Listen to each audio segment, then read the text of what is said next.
Hello everyone, तुमचं पुन्हा एकदा स्वागत आहे फार्मा पॉईंट या यूट्यूब चॅनलवर. लास्ट लेक्चरमध्ये आपण पार्ट 1 हा प्रिस्क्रिप्शनचा पाहिले आहे आणि आजच्या लेक्चरमध्ये पार्ट 2 हा पाहायचा आहे. सो त्याच्यामध्ये नेक्स्ट पॉईंट जो आहे आपला handling of prescription. Handling of प्रिस्क्रिप्शनमध्ये तुम्हाला हे पॉईंट्स पाहायला भेटतील: receiving, dosage calculation, compounding, finishing, pricing and delivering. When procedure should be adopted by the pharmacist while handling the prescription for the compounding and dispensing. ज्यावेळेस pharmacist compounding आणि dispensing करत असतो medicines, त्यावेळेस त्याला ह्या प्रिकॉशन घ्यायच्यात: receive, then dosage calculation, compounding, finishing, pricing and delivering. ह्या procedure त्याने फॉलो केल्या पाहिजे. त्या कशा फॉलो करायच्या ह्या आपण ह्याच लेक्चरमध्ये पाहूया. सो फर्स्ट जी प्रोसिजर आहे रिसिविंग द प्रिस्क्रिप्शन, त्यामध्ये the prescription should be receive from the patient by the pharmacist himself. म्हणजे ज्यावेळेस फार्मासिस्ट पेशंटकडनं प्रिस्क्रिप्शन रिसीव करणार आहे तर ते प्रिस्क्रिप्शन त्याने स्वतः रिसीव केलं पाहिजे. By receiving a prescription pharmacist should not change his facial expression. ज्यावेळेस तुम्ही एखाद्या पेशंटकडनं प्रिस्क्रिप्शन रिसीव करता, हे जे इन्स्ट्रक्शन आहे, हे जे प्रिकॉशन आहे, ते ऑल कोणासाठी? फार्मासिस्टसाठी. सो फार्मासिस्टने ज्यावेळेस प्रिस्क्रिप्शन पेशंटकडनं इश्यू केलं आहे त्यावेळेस त्याने फेशियल एक्सप्रेशन हे चेंज केलं नाही पाहिजे. Okay, which gives his impression to his patient that he is surprised or confused after seeing the prescription. ज्यावेळेस फार्मासिस्ट हा फेशियल एक्सप्रेशन देऊन जर प्रिस्क्रिप्शन रीड करत असेल तर तसं करू नये, कारण की समोरचा पेशंट हा कन्फ्यूज होऊ शकतो. सो त्याच्यामुळे ज्यावेळेस तुम्ही प्रिस्क्रिप्शन हे रिसीव करता त्यावेळेस तुम्ही नॉर्मल पाहिजे. Okay, so next procedure reading the prescription. Okay, on receiving a prescription, always check if that the written of proper format, that is a doctor pad or OPD slip. ज्यावेळेस तुम्ही पेशंटकडनं prescription receive केलं आहे त्यावरती जी information आहे ती तुम्हाला clearly read करायची, reading the prescription. आणि त्याच्यामध्ये काय चेक करायचं? Always check if that the return in proper format. जो की आपण प्रिस्क्रिप्शनचा लास्ट लेक्चरमध्ये फॉर्मॅट बघितला आहे, तोच फॉर्मॅट सेम त्या प्रिस्क्रिप्शनचा वाय आणि ते डॉक्टरकडनं रिसीव केलं आहे किंवा OPDची स्लिप वगैरे त्याच्यासोबत आहे की नाही हे तुम्हाला चेक करावं लागेल. Sign by the prescriber along with the date. म्हणजे तुम्हाला त्याच्यावर प्रिस्क्रायबरची साईन पाहिजे आणि त्याच्यावरची डेट पण. Next checking the prescription.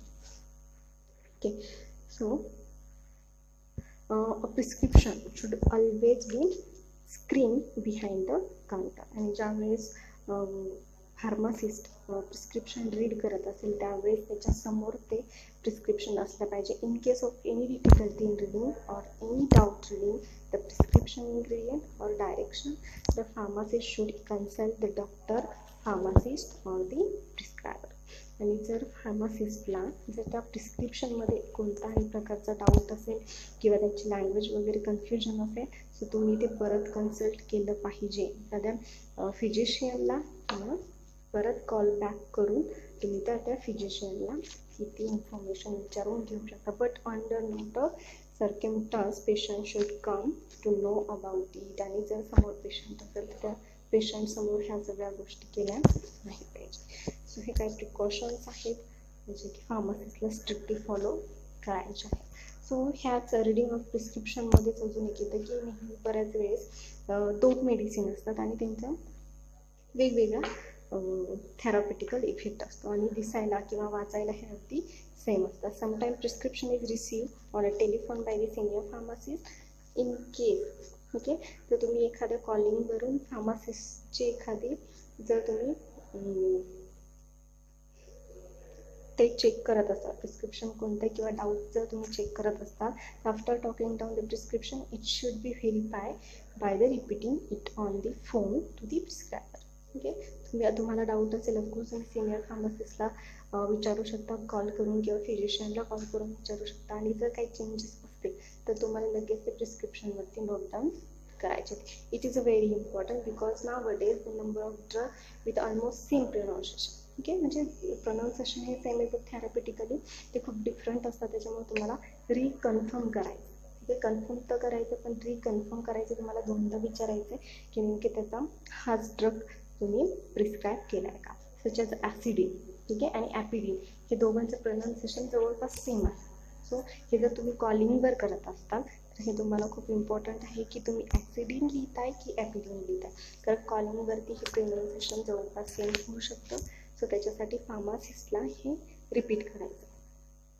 ॲसिडिनचं example घेतलं तसं प्रेडनिसोन अँड प्रेडनिसोलॉन हे रिटर्नमध्ये होऊ शकतं. जर तुम्ही रिटर्न प्रिस्क्रिप्शन यूज करताय तर प्रेडनिसोलॉन डॉक्टर प्रेडनिसोलोन किंवा प्रेडनिसोन हे फास्टमध्ये लिहितात. सो तुम्हाला प्रेडनिसोन आहे की प्रेडनिसोलॉन आहे हे तुम्हाला कन्फर्म करायचं आहे.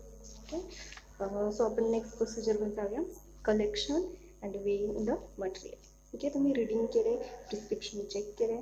सो आता हे तुम्ही कलेक्शन किंवा त्याचं डिस्पेन्सिंग कसं करणार आहे, त्याचं कंपाऊंडिंग कसं करणार आहे. Before the compounding the prescription all the material required for it should be collected the left hand side of the balance. आता आपण बघितलं इन्स्क्रिप्शन. ठीक आहे, प्रिस्क्रिप्शनमध्ये तुम्ही इन्स्क्रिप्शन बघितलं असेल. इन्स्क्रिप्शन आता सध्या नाव डेजमध्ये यूज करत नाही, कारण की आपल्याकडे ऑल सगळे डोसेज फॉर्म अवेलेबल आहेत, फक्त तिथं आपण डोसेज फॉर्म लिहू शकतो.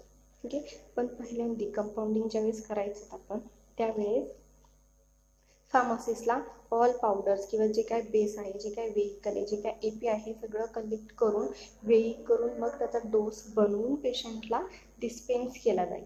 ठीक आहे, सो त्याच्यासाठी ह्या फॉलो करावी लागत होती प्रिकॉशन. बट आता सगळं काही येते बिफोर दी कंपाऊंड. ज्यावेळेस कंपाऊंडिंग करत असताना फार्मासिस्ट जेव्हा कंपाऊंडिंग करतो should be collected the left hand side of the balance. म्हणजे जर तुम्ही बॅलन्स पाशी तुम्हाला आता वेइंग करायचं, सो लेफ्ट हँडमध्ये तुम्हाला काय पाहिजे, प्रिस्क्रिप्शन.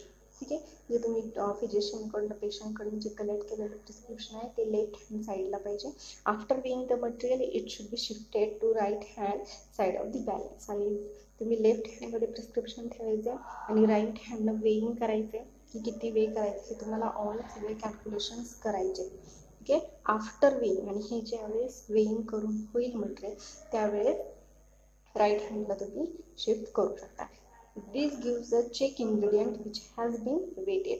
आणि तुम्हाला ते चेक करायचं, परत रीचेक करायचं. ज्यावेळेस तुम्ही एखादं वेइंग केलं तर तुम्हाला परत ते रीचेक करून मगच प्रोव्हाइड करायचं. This gives a check of ingredients which have been weighted. When compounding the label of every stock bottle should be read at least 3 times in order to avoid any error.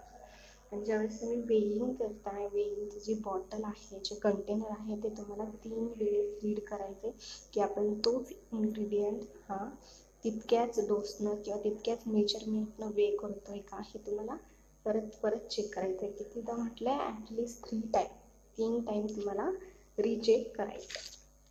ठीक आहे, यानं काय होईल की तुम्ही जे 1 असेल, 2 असेल किंवा 2पेक्षा जास्त इन्ग्रेडियंट असेल ते तुम्ही वे करताय, सो तुमचा याच्यामध्ये एरर काय येऊ नये म्हणून हे तुम्हाला कितीदा करायचं आहे, 2दा-3दा तुम्हाला रिपीट करायचं. Okay, so reading the prescription and checking of prescription. And then last, compounding, labeling and packaging. Okay, the ingredients are compounded by the accurate method. आता मेथड तुम्हाला यूज करावी लागेल. Compounding should be carried out in neat place. की जिथं तुम्ही compounding करताय, जिथं तुम्हाला ऑल डोसेज फॉर्म कॅल्क्युलेट करून ते डोस बनवायचा आहे, ती ठिकाण किंवा तो प्लेस कसा पाहिजे, क्लीन केला. All the equipment that is required should be thoroughly clean and dry. जे तुम्ही यूज करताय, जे कंपाऊंडिंग करताय त्याच्यासाठी जे जे तुम्ही इक्विपमेंट वापरणार, ॲपरेटस वापरणार, हे कसे पाहिजे, थरली क्लीन अँड ड्राय. म्हणजे 1 prescription should be compounded at a 1 time. आणि ज्यावेळेस तुम्ही 1 प्रिस्क्रिप्शन करताय सो एकच प्रिस्क्रिप्शनचा आधी कंपाऊंडिंग करा, डिस्पेन्सिंग करा आणि नेक्स्ट सेकंड हातात घ्या. ठीक आहे, ज्यावेळेस तुम्ही 1 प्रिस्क्रिप्शन बनवताय सो एकच प्रिस्क्रिप्शन एका वेळेला बनवा. All the ingredients should be compounded according to the direction of the prescriber और according to the pharmaceutical art.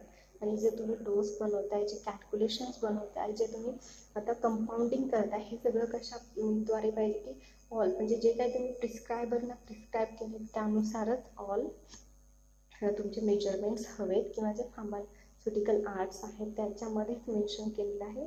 So तशीच तीच प्रोसिजर तुम्हाला कंपाऊंडिंगच्या वेळेस फॉलो करायची. The compounded medicament should be filled in a suitable container depending on the quantity and use. The filled container are suitably labeled. आणि जेव्हा तुमचं compounding बनवून होईल तर त्याला सेपरेटली एका बॉटलमध्ये किंवा कंटेनरमध्ये तुम्हाला फिल करून टाईटली क्लोज कंटेनर लावून तुम्हाला त्यावरती सुटेबल असं लेबल बनवायचं. Okay, sorry, 5 plain paper of a good quality. Okay, शक्यतो लेबलसाठी काय वापरा, plain paper of good quality should be use for the labeling the container. The size of label, आता साईज काय ठेवायची, the size of label should be proportionally the size of container which is written or typed. तुम्ही जे label बनवताय ते तुम्ही return मध्ये असेल तरी चालेल किंवा तुम्ही टाईप केलेलं सुद्धा असू शकतं. नेक्स्ट, द लेबल कसं पाहिजे, the label should be fix. Okay, आता आपण बघा कसं पाहिजे, लेबल शुड बी फिक्स. आता लेबल वरती काय काय पाहिजे, the almost in center leaving equal space from the bottom and top of the container. म्हणजे ज्यावेळेस तुम्ही लेबल करताय एखाद्या कंटेनरचं, सो त्याला काय करायचं, साईडून पूर्ण स्पेस असेल, मी तुम्हाला नंतर दाखवते ते. Okay, so the container is polish so as to remove the fingerprints. While the delivering the prescription to the patient, the pharmacist should explain the mode of administration for use and storage. Okay, ज्यावेळेस तुम्ही label बनवताय त्यावेळेस तुम्हाला त्याच्यावरती suppose जर एखादी medicine असेल, allergic असेल किंवा ती कोणत्या वेळी घ्यायची कोणत्या वेळी नाही घ्यायची ही जर तुम्हाला डायरेक्शन आहे ते पेशंटला तुम्हाला समजावून सांगायचे आणि मोड ऑफ ॲडमिनिस्ट्रेशन समजावून सांगायचं. डायरेक्शन ऑफ यूज हे तुम्ही कोणती टॅबलेट कधी घ्यायची कशासाठी, आणि त्याचं स्टोरेज हे ड्राय प्लेसला ठेवायचं आहे, कूल प्लेसला ठेवायचं आहे, फ्रीज ठेवायचं आहे, हे सगळं जे आहे ते फार्मसिस्टला पेशंटला समजून सांगितलं पाहिजे. हे आहे reading of prescription. Finishing the prescription हे कंपाऊंडिंग झालं, लेबलिंग आणि पॅकेजिंग. ह्याच्यामध्ये फिनिशिंगमध्ये packaging, labelling, rechecking and fill. Okay, तुम्ही पॅक करून द्यायचं. आत्ताच आपण बघितलं पॅकिंग. ओके, तुम्ही वेगवेगळ्या कंटेनर किंवा वेगवेगळ्या बॉटलमध्ये फिल करून त्याला लेबल करून मग ते पेशंटकडं डिस्पेन्स करायचं. पॅकेजिंगमध्ये काय असेल, after compounding packaging prescription should be done. For the packaging, following container are used, that is round vials, oval bottles, wide mouth bottles, colored bottles, collapsible tubes, paper wrapper, dropper bottle. हे पॅकेजिंगचे containers आहेत. हे container 1 by 1 मी तुम्हाला दाखवत आहे. आणि त्याच्यानंतर labelling, the fill container should be suitable label. The label should be fix on smooth surface of the. तुम्हाला label कसं बनवायचं, व्हाईट क्लीन पेपर पाहिजे आणि साईडून थोडंसं त्याला स्पेस हवा आहे. ते लेबल पण कसं स्टँडर्ड लेबल कसं असावं हे सुद्धा मी तुम्हाला दाखवते.